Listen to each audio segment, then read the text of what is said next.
VIP seat number 5 की बात करते हैं, जो है श्रीनगर। यहां से कैबिनेट मंत्री धन सिंह रावत बीजेपी की ओर से एक मैदान में है। कांग्रेस के दिग्गज नेता गणेश गोदियाल यहां से चुनावी मैदान में है और इसके अलावा आम आदमी पार्टी से गजेंद्र चौहान यहां से मैदान में है। वीआईपी सीट श्रीनगर क्यों है? वो इसलिए वीआईपी है क्योंकि यहां से धामी सरकार में मंत्री धन सिंह रावत खुद चुनावी मैदान में हैं। तो वीआईपी सीट श्रीनगर इसलिए हमने इसको रखा है क्योंकि धन सिंह रावत चुनावी मैदान में है और बीजेपी की तरफ से इनको उतारा गया है। ये कैबिनेट मंत्री है और इसकी क्योंकि पौड़ी श्रीनगर जो आती है वो पौड़ी गढ़वाल में आती है। पौड़ी गढ़वाल में पॉलिटिकल जियोग्राफी का क्या मामला है, ये हम आपको दिखाते हैं कि पौड़ी गढ़वाल में इससे पहले 2017 में यहां पर क्या रिजल्ट रहा और इसके अलावा 2012 में क्या समीकरण यहां पे रहे हैं। पौड़ी गढ़वाल में हम आपको दिखाते हैं,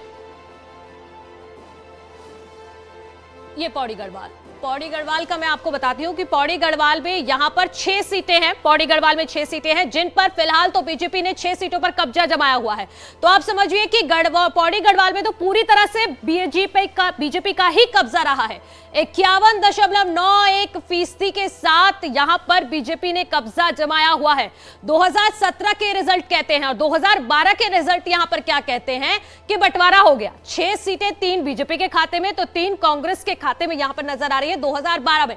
तो बहुत ही इंटरेस्टिंग मुकाबला यहां का नजर आ रहा है क्योंकि अब तक जो पौड़ी गढ़वाल की 6 सीटें हैं वहां पर बीजेपी ने ही कब्जा जमाया हुआ है। और मेरे सहयोगी अनुपम त्रिवेदी जी मेरे साथ लगातार जुड़े हुए हैं। अनुपम जी, आपको क्या लग रहा है श्रीनगर सीट के बारे में हम खासतौर पर बात अगर करते हैं तो कितनी चुनौती धन सिंह रावत के लिए?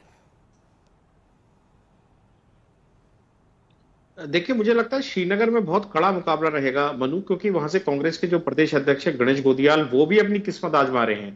तो वो एक अपोजिशन पार्टी का बड़ा चेहरा है और इसके अलावा जो आपके समझिए जो मंत्री हैं धन सिंह रावत वो एक आरएसएस बैकग्राउंड से आते हैं और बीजेपी में उनकी एक अलग पहचान रही है। संघ का पूरा नेटवर्क उनके साथ लगा है तो वो भी वहां कड़ा मुकाबला दे रहे हैं। मुझे लगता है वो सीट काफी क्लोज फाइट में तब्दील होगी और हमारे जो सहयोगी है दीपांकर वो उस पर ज्यादा तफसील से जानकारी दे सकते हैं क्योंकि वो वहीं पे हैं अभी इस समय।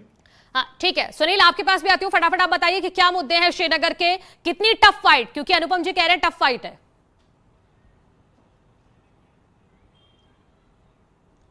देखिए, श्रीनगर में करीब 1 लाख के आसपास वहाँ पर वोटर्स हैं, मतदाता हैं और श्रीनगर में एक तरह से हम कह सकते हैं कि कांग्रेस और बीजेपी दोनों के लिए प्रतिष्ठा का सवाल बनी हुई है क्योंकि इस सीट पर जो कांग्रेस के प्रदेश अध्यक्ष हैं गणेश गोदियाल वो कांग्रेस के कैंडिडेट हैं। तो बीजेपी की ओर से कैबिनेट मंत्री धन सिंह रावत मैदान में हैं, उनका दूसरा टर्म ये होगा।